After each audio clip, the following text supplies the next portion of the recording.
All right, welcome to the 5 a.m. grind. Horace, what's up, man? Nothing much. What's up with you? It's good. It's good. It's March. Soon it's gonna be officially a year since we've been since COVID-19 hit us. I remember it was March 13th. That was the day. It was a Friday, and I remember calling into work and saying, "Okay, I'm not gonna go into work on Friday." And it wasn't COVID related. It was just like I wanted to work from home that day. Yeah. And then since then, I haven't gone back. Oh wow. But when did the city go on lockdown? I think that was it was during March break. So Friday, March 13th was when I stayed home. And then the Monday of the next week, we, I think, went under lockdown. Yeah. How long have you been, I'm guessing same time period, under lockdown? I don't really remember, to be honest. Horace is a workaholic, so he doesn't know, is it a holiday? Is it a work day? He doesn't know. All the days are all the same. No, I mean, especially back then, I was working every day. Yeah. I try to take Saturdays off now. Not that that matters, but yeah. Oh, nice. Try to take Sundays off. Sundays But yeah, I just remember that when COVID hit, and everything started shutting down, especially with our firm, there was a lot of law firms wondering what's going to happen next. Mm-hmm. And then they changed like law society rules because a lot of our work was dependent on able to see and communicate and work with a client in person. Mm-hmm. And so then not slowly, I think they were pretty quick. Immediately they were like, all right, a lot of this stuff can be done online. Yeah. And it was like a temporary kind of fix, and then they put in legislation to make that permanent, and I don't think they're going back, thankfully. I think it's Interesting. An amazing rule. Interesting. All right, so I thought for this week's podcast, we'd cover the importance of emotional intelligence. We've talked about emotional intelligence in a previous podcast. I think it was the podcast about where we compared being smart versus hardworking. Mm-hmm. We just touched on the importance of emotional intelligence. I thought we'd cover that for this podcast. And the questions for today are, let's define emotional intelligence. Why do you think emotional intelligence matters? Is emotional intelligence more important than IQ? And should schools and educational institutions teach emotional intelligence? So what does emotional intelligence mean to you? Just first question. Well, how do you define it? I think it's the ability of an individual to empathize with somebody else and put themselves in their shoes and really understand where they're coming from. Yeah. What about you? Yeah, no, totally. I was going to say, I have the Wikipedia definition. That's exactly what it is. Oh, yeah? But yeah, on a very practical sense, screw the definition. But I think you're absolutely right. It's just being in tune with the other person's emotions, right?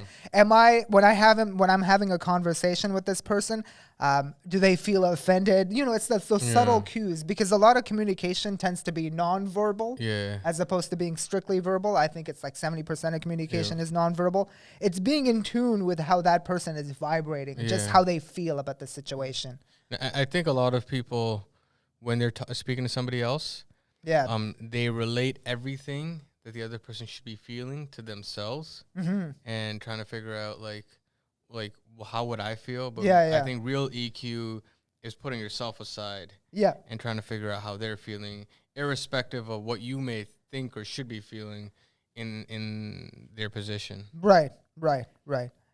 Okay, so we've covered the definition. Pretty interesting. Why don't we give a practical example? Like, give me an example of where you saw someone that has good EQ or emotional intelligence. Maybe I could. You want me to go first? I can go first. So going through business school, I remember the people that had good emotional intelligence in school and even throughout my work career, they just tend to be those type of people that just get along. They get along with everybody. Yeah. And they're the type of person, they're good at like networking, at work functions, just day to day, getting along with someone. If, let's say, a lot of work in today's world tends to require a lot of collaboration and just teamwork in general, they're able to get, like, let's say they need data from another department or another person or a certain function. They're able to cultivate relationships with those people and then get what they want when the time comes. And they just tend to be good with people, right? They understand that work is one thing. You need to be smart to execute on the work that you need to do, but you're just good at getting along with your coworkers, your boss, etc. I think similar to what you're saying, I think to spot somebody with really good EQ, it's like, especially in, for example, sales. Yeah. Right. And when I say similar to what you're saying is when you're trying to get information from another department, you are doing a bit of a sales. You are internal sales. Yes. Right? You're selling yourself. You're selling whatever reason it is that you need the report for. But sales in terms of a business, I find the best sales guys have the highest EQs because they'll look at whatever product or service they're selling. And let's say this hypothetical widget that you're trying to sell has like 5-10 really good features about it. When you go to pitch somebody, you can never pitch the entire 5-10. Yeah. Right? Features that are like, oh my God, so let's just sit down and I'll go through each one, because everyone is not going to care about every feature, right? So a good salesperson is very good at understanding what the other person wants, and then being able to frame the positives of that good or service so that the other person sees what they're looking for in that that product. Yeah. So, and that requires a lot of empathy, because you have to set yourself aside. Like, I feel like a lot of like the poor sales guys, they will stick to their script, and they're not really listening to anyone.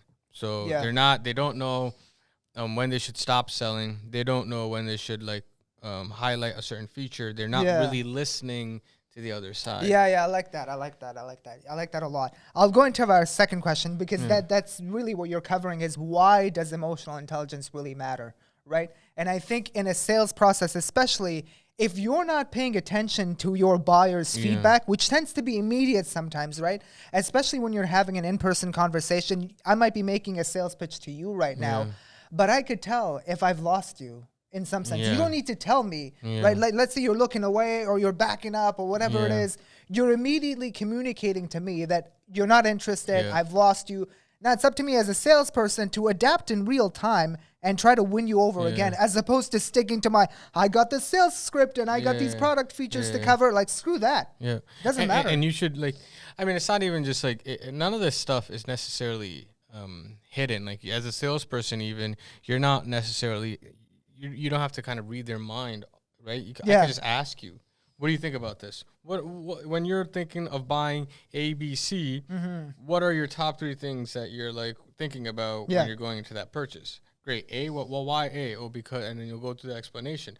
So it's really trying to understand you first, and then letting you know, well, you know what, this thing has all of these issues. It solves all these issues. Yeah. So it's a lot of that. So and for, what was the question again? Why do you think EQ matters? Like, why is it so important? You were highlighting in sales. It's like, so it's really important. Sales, it's really, at the end of the day, the sales whole process is about forging a relationship. Yes, you're trying to forge a relationship.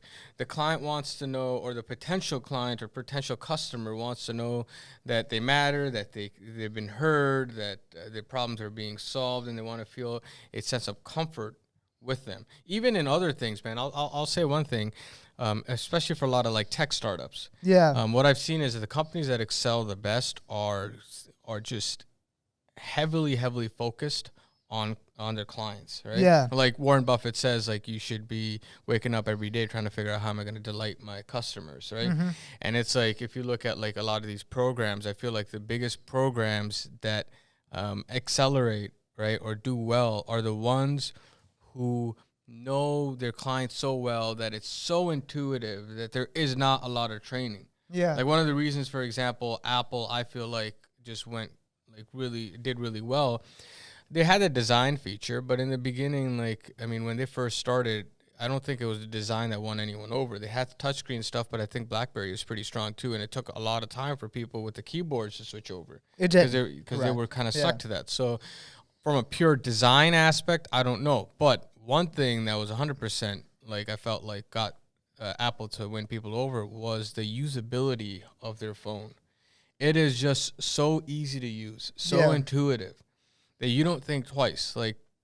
My parents, especially my dad, he loves Apple because of that usability aspect. Feature. Yeah. So it's he could pick it up and it's just so easy to go through and navigate everything. Now, because it's easy doesn't mean that it was easy to develop, you know? It took somebody, and not somebody, a lot of people, a lot of time, a lot of effort to understand a lot of people, and then take all of that and refine that into that like usability experience of like using an Apple product. Yeah. No, agreed. I mean, on this question about why I think EQ matters, I like what you said about relationship building, and I have a good quote for this. Okay, the quote is by Dale Carnegie, and it says, "When dealing with people, remember you're not dealing with creatures of logic, but with creatures of emotion." That's 100% true. Yeah. Human beings, at the end of the day, are emotional creatures. Yeah. You said sales is about relationship building, and good salespeople have EQ and they build relationships. Absolutely true. Like even with that person I cited, the example about someone who needs something from another department, like internal sales, right? They need another document. At first, when they're approaching that person, usually they, let's say, meet them at a different work setting or after work, etc. They're not there to get something, right? They're not making the interaction that they have with the other person as if like, I need something from you, so I'm going to become your friend. No, they genuinely have like an interaction where, oh no, I'm trying to become your friend. I'm trying to build relationship. Yeah. Right? And then after, when you do need something later on during the process, it becomes way easier. Yeah. Right? It's no longer a sale. It's more like, let me help you develop this, or let's work together to solve this common goal that we have. I think that's so important. And I think salespeople need to understand that at the end of the day, you're dealing with emotional creatures. It's not logic. You know this. Like, whenever you're buying a product, sometimes it's a dumb decision. You're not buying, like, the best one. Yeah. You're not buying the one with the best features, blah, blah, blah. Yep. The iPhone isn't necessarily the best phone, but it's, like, the one that people want to associate with for whatever reason. Yeah. So I'd say, yes, you got to realize that human beings, at the end of the day, aren't very rational all the time. They're driven by emotion.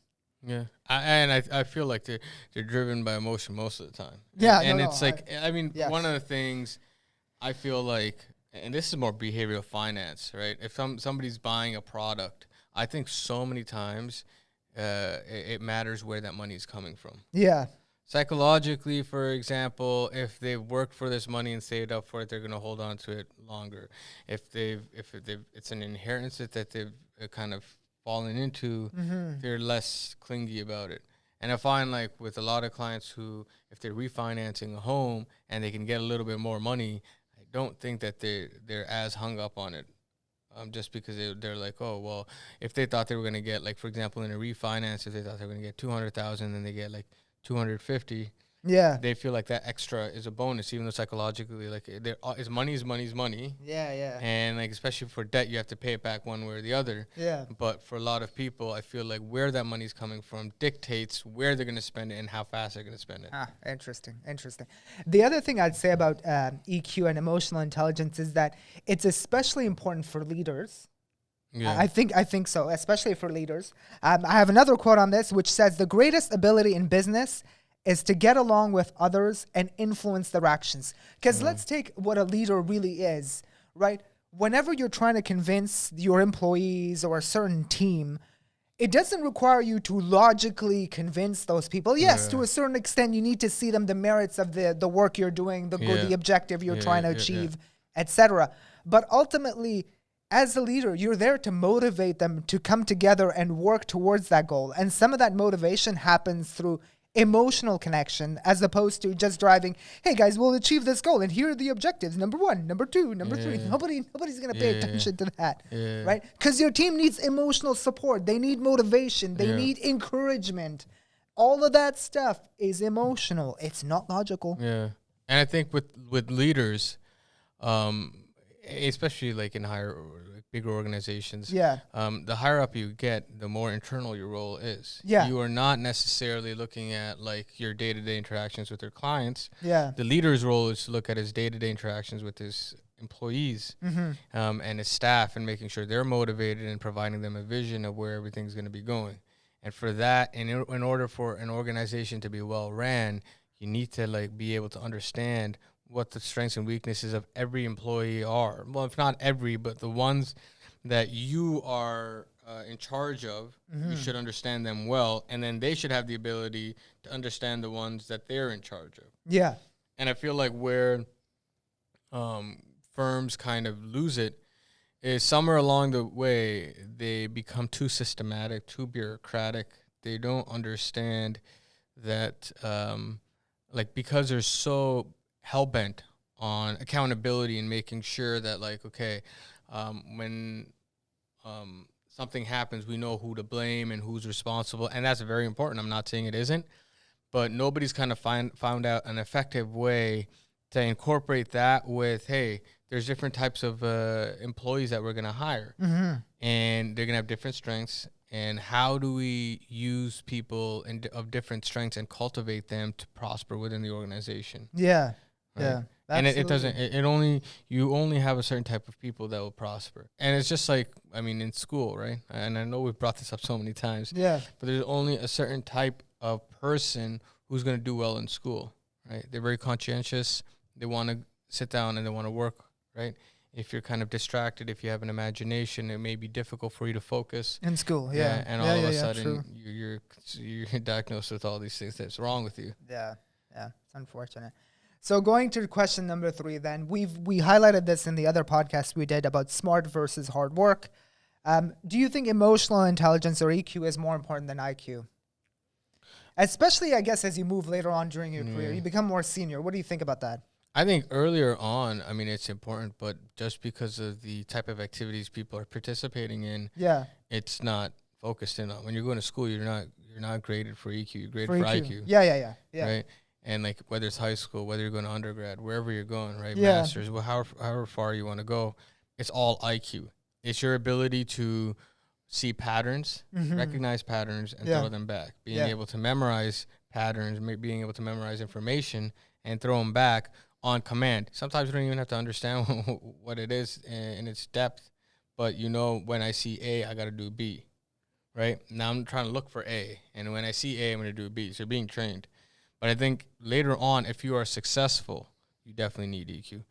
Either way, I mean, even earlier on, and this is where, like, IQ and EQ, like, we're looking at it from more of a career, job-oriented, very monetary perspective. Yeah. But earlier on in life, if you have a higher EQ, you're going to have stronger relationships with your family, with everybody else. But it just becomes more important later on, or because now it's also more relevant in your career. Yeah. Right? Would you take a definitive side as to whether or not EQ or IQ is more important in life?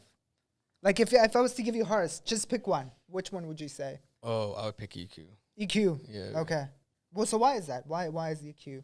I feel like I don't no, you know what? The funny thing is, I would answer the question the same way you just did, because I think what I've realized in life is that you need a base level of IQ. Yeah. And then the rest of it, dude, is EQ, man. It's like getting along with people, having good relationships, sales, etc., all of that stuff. Because ultimately, life is a journey. And like we said before, human beings are creatures of emotion. Yeah. So EQ can serve you quite well in life, right? Because as long as you have like a base level of smarts, that's kind of all you need. You don't need to be Einstein to be successful in life. Not everybody at every organization that's at the top is Einstein. Is this, like, we've covered this. We've said that the CEOs in today's corporations are not the smartest people in their organization. They tend to be the people that are good salespeople. They tend to be good communicators, presenters, etc. Sometimes you get there by luck. You have a host of issues. But I can bet you that it's not just IQ that took them there. It's a bunch of other things. Yeah, you know what? With the base IQ thing, there was a study done whether LSATs were indicative of how well you're going to do, like how well you did in law. How well you do in the profession. Yeah. And what they did was, and this was, I think, conducted by University of Michigan Ann Arbor, so it's like a top 10, top 20 law school in the States. Yep. And so what they did was they had like a cutoff or something like that where, like, to get, I think it was through affirmative action maybe, to get black students in or something, right? And so they had a group of students who had gotten in with less of an LSAT score than others, and they found out that in their careers in the long run, they all did pretty much the same. They were on the same. And they concluded that you just needed to get the right LSAT score. After that, you're like smart enough to know what's going on. Yeah. You don't need to know more. Yeah. That's interesting. I sometimes see intelligence as, you've seen that diminishing marginal returns curve. It's like this, and then it flattens out. For those of you who are in economics and watching this on YouTube, you know what I'm talking about. But I'd say intelligence is the same way, right? You can be 80% intelligence, but then the gap from 80 to 90 isn't so big. It's like incremental, right? I'd rather take that in EQ, to be honest. And at the end of the day, what I've realized in life as well, a lot of successful people are just successful because they're good at relationship building. They're in tune with other people's emotion. They're good at convincing other people to achieve a certain goal or objective, right? Or bring them in as customers or pitch something for sales. They're just really good at EQ and emotional intelligence. So that's what I'd say. Between the two, give me someone who's really good with people, is sort of average smart, and someone who's really smart and doesn't have very good people skills. I'd pick the former over the latter any day. No, I see that in law. You can memorize all the rules you want, man, but at the end of the day, rules, they matter, but they don't matter as much, because if you want to do any kind of arbitration, you want to do anything before you get to the legal side, you do need to know the rules, but it's more important to understand what the other side is all about and what's important to them and why they're fighting, if they're fighting for anything or anything like that. So that's the most important part. I like this about that you just brought up, because wouldn't you say that in law, a big part of what you do is just babysitting clients? It's not babysitting, I'm sorry, but it's dealing with your clients' emotions. It tends to be very emotionally charged. I'm suing someone, I'm going through a big purchase, a big house I'm buying.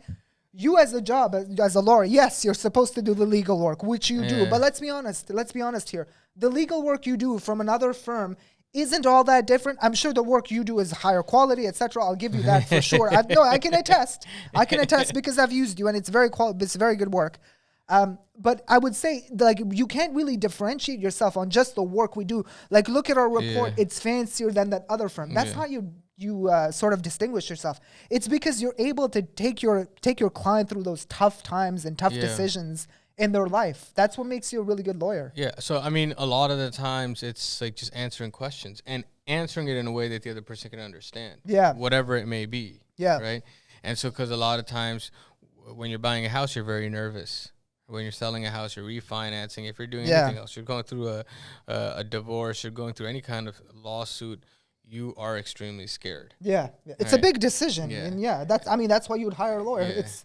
And to some extent, I'm not going to lie, like, I guess I'm desensitized, right? If you buy like $1 million, $2 million home, I know what I have to do to make sure that everything is done correctly. And I have enough examples to tell you, hey, what I'm seeing in the market right now is this, right? But it's completely up to you to decide. But for a person, how many times are you going to buy a house? You do it once. You do it once, maybe twice. It's a huge purchase. So then, and rightfully so, you're scared because you're taking on a lot of debt to pay for something that's the biggest purchase most likely that you're ever going to make. For 99% of Canadians, that's their net worth. 100%. Right, so in that sense, it is really just understanding them and understanding that, for me, may not be big, but for them, it's huge. And so to understand, okay, this is the process that we're going to. So, 100%. And then that EQ portion of it, like when you're understanding somebody else, whether it's law or anything else, it creates less problems in the long run. It 100%. creates more trust, right? And it's just the same relationship building that you do internally within an organization. It's that with that organization with somebody else. I feel like when your organizations are creating like logos and all this corporate identities and stuff that they're kind of advertising, it's not for no reason. It's to build that bond, to build that relationship, so that there is that trust, and so that the people who are looking at the individuals who are looking at the company can, in a sense, see themselves in that organization. And in that sense, to cultivate that kind of attachment to your firm, you do need to empathize with your clients to bring them in. Interesting. I'll say one more point about this, and I found this quote on the internet as well. You know how the world is obviously changing. There's a lot more AI that's going to be incorporated, like artificial intelligence. some of this artificial intelligence is going to be able to take over a lot of the work that's being done today, but by some people, some jobs that are going to be made redundant, etc. And the quote really is, and it's about how just the future of work is going to evolve. And I really like this. It says that as more and more artificial intelligence enters the world, more and more emotional intelligence must enter leadership. So it's like saying, as more and more of the IQ type work is going to be taken over by AI, emotional intelligence will become even more important, right? Yeah. Just that dealing with people, dealing with transitions, dealing with, and let's be honest, once AI can take care of like a lot of like, let's say, I don't know, you're an organization that sells something that's very math-based, right? A lot of the math can be done by an AI type software, and then what you need is really the salespeople to sell whatever software you have, right?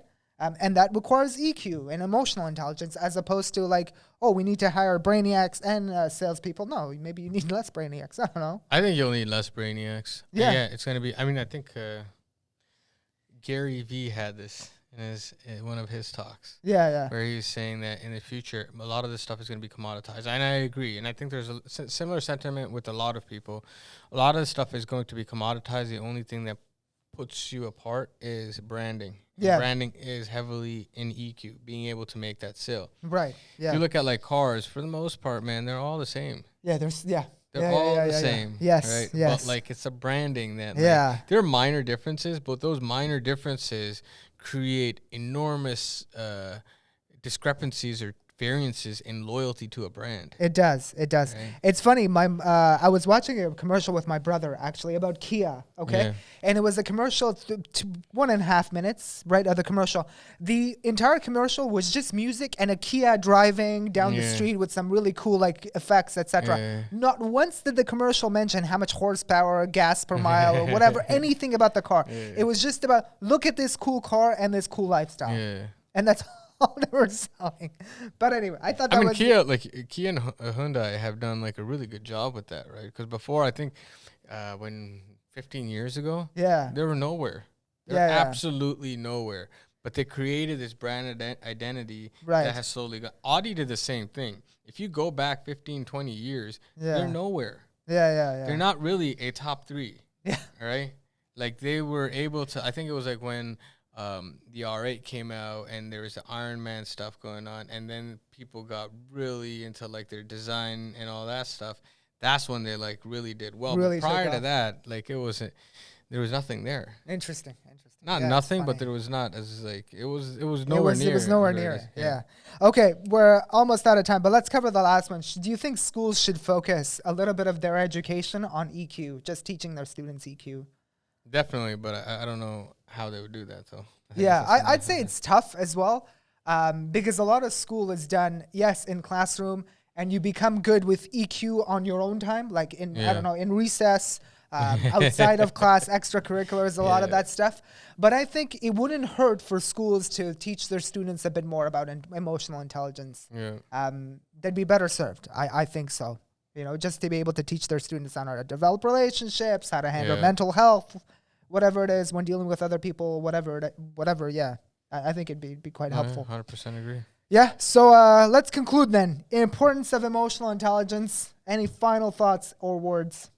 Emotional intelligence is everything, and it's going to be more important as we move on. And I think that individuals and organizations for themselves should understand how they need to acquire that skill, and organizations need to make sure that the people in the right places have that skill in order for them to be successful in the long run. Yeah, I'd say the same thing. What I would say is that, look, if you're a person with average intelligence, average is good enough. You don't need to become smarter, and don't be so hard on yourself. Try to develop a lot of the soft skills, like relationship building, staying in touch with people in your network. And that also, it's not an easy thing. It doesn't just happen. You need to cultivate it. You need to work on it. So I'd say focus on developing that skill set as well, because at the end of the day, some of the greatest leaders and some of the CEOs that you admire and look at aren't necessarily the smartest. They just tend to be people with good emotional intelligence as well. All right, we'll leave it there. All right, take care, guys. All right, take care. See you on the next one.